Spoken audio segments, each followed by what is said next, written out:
কমছে না হামের প্রকোপ, প্রতিদিনই মৃত্যু হচ্ছে শিশুদের। এ বিষয়ে নিয়ে আরো বিস্তারিত খবরাখবর জানাতে খুলনা এবং রংপুর থেকে যুক্ত হচ্ছেন আমাদের সহকর্মীরা। শুরুতেই আমরা চলে যাব খুলনাতে, রয়েছেন বেলাল হোসেন সজল। সজল, খুলনায় হামের প্রকোপ নিয়ে জানাবেন বিস্তারিত।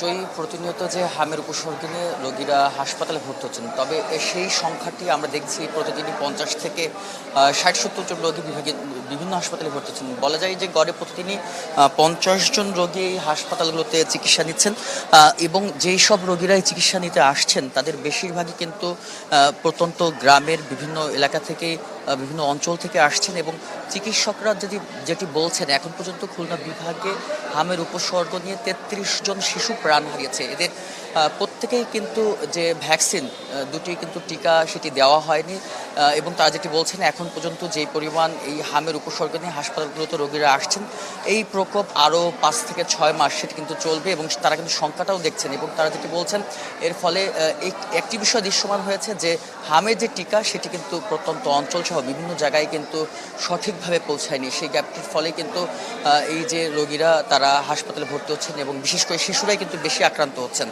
এবং যেটি দেখা যাচ্ছে যে চিকিৎসকরা যেটি বলছেন, যে 33 জন শিশু মারা গিয়েছেন তাদের বেশিরভাগই কিন্তু ঠিক একেবারেই শেষ মুহূর্তে হাসপাতালগুলোতে ভর্তি হয়েছেন। তাদের যে ফুসফুস সেটি প্রায় 75% ক্ষতি হওয়ার পরে কিন্তু এসেছেন। এবং আমরা দেখেছি খুলনা মেডিকেল কলেজ হাসপাতালে এখানে হামের জন্য একটি আলাদা ওয়ার্ড করা হয়েছে। সেই ওয়ার্ডে মাত্র 13টি শয্যা রয়েছে। সেই 13 শয্যার বিপরীতে প্রতিদিনই এখানে 30 থেকে 40 জন রোগী চিকিৎসা দিচ্ছেন। ফলে সেই চিকিৎসা দিতে গিয়ে চিকিৎসকরা যেমন হিমশিম খাচ্ছেন, পাশাপাশি যারা দূর দূরান্ত থেকে এখানে চিকিৎসা নিতে আসছেন তাদের কিন্তু শয্যা সংকটের ফলে এই যে বারান্দা রয়েছে সেই বারান্দায় থেকে চিকিৎসা নিতে হচ্ছে। পাশাপাশি চিকিৎসকরা যেটি বলছেন যে এই হামের উপসর্গে বা হামে আক্রান্ত হওয়ার যে উপসর্গগুলো রয়েছে তার মধ্যে অন্যতম রয়েছে টিকা না দেওয়া, পাশাপাশি যে আনহাইজেনিক ব্যবস্থা সেটি কিন্তু দায়ী করেছেন। পাশাপাশি মায়ের যে বুকের দুধ শিশুদেরকে প্রতিনিয়ত খাওয়ানো সেটি কিন্তু পরামর্শ দিচ্ছেন।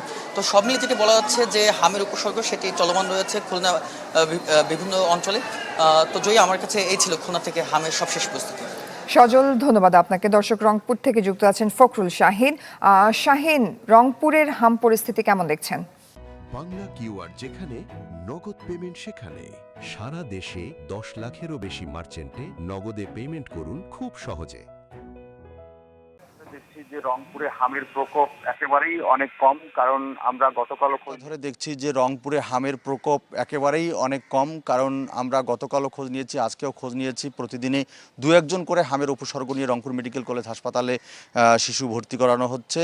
এবং এই যে সংখ্যাটা এটি কিন্তু গত কয়েক সপ্তাহ ধরেই কিন্তু চলছে, অর্থাৎ এই প্রকোপ যে কম এটি কিন্তু বোঝাই যাচ্ছে।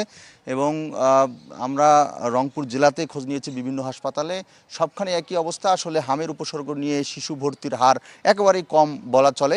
এবং টিকাদান যে কার্যক্রম সেটি আমরা খোঁজ নিয়েছি নগর স্বাস্থ্যকেন্দ্র থেকে শুরু করে উপজেলা স্বাস্থ্যকেন্দ্রগুলোতে টিকাদান কার্যক্রম সপ্তাহে 1 দিন অব্যাহত আছে। তবে অনেক স্বাস্থ্যকেন্দ্রে আসলে আগের মতো আসলে যেভাবে 2 দিন করে টিকা দেওয়া হতো এটি কমে গেছে। আমরা সেটি নিয়ে স্বাস্থ্য অধিদপ্তরে কথা বলেছি, তারা আমাদেরকে জানিয়েছেন যে যেহেতু হামের প্রকোপ কমে গেছে এ কারণে টিকাদান কার্যক্রমও তারা একটু শিথিল করেছে। এবং যেটি সমস্যা রংপুরে সেটি হচ্ছে যে জায়গার সমস্যা। রংপুর মেডিকেল কলেজ হাসপাতালে আমরা দেখেছি একটি মাত্র ওয়ার্ডে সেখানে হামের উপসর্গ নিয়ে রোগী শিশু যারা আছে তাদেরকে ভর্তি করা হয়, কিন্তু সেখানে মাত্র 6 থেকে 7 জন রোগীর জায়গার ব্যবস্থা করা আছে। যদিও আজকে আমরা খোঁজ নিয়েছি প্রায় 14 থেকে 15 জন হামের উপসর্গ নিয়ে রোগী কিন্তু রংপুর মেডিকেল কলেজ হাসপাতালে ভর্তি আছে। বাকি যে রোগীগুলো আছে সেগুলোকে আসলে সাধারণ রোগে আক্রান্ত শিশুদের সঙ্গে রেখে চিকিৎসা দেওয়া হচ্ছে। এটি কিন্তু একটি শঙ্কার বিষয়। এবং বিশেষজ্ঞ যারা আছেন নগর যারা আছেন তারা বলছেন যে শিশু হাসপাতাল যেটি আছে এটি যদি চালু হয় তাহলে এই সংকট সমাধান হবে। তো এই ছিল এখানকার সর্বশেষ। ফখরুল শাহিন, ধন্যবাদ আপনাকে। দর্শক, খুলনা এবং রংপুর থেকে জানছিলাম হাম পরিস্থিতির খবরাখবর।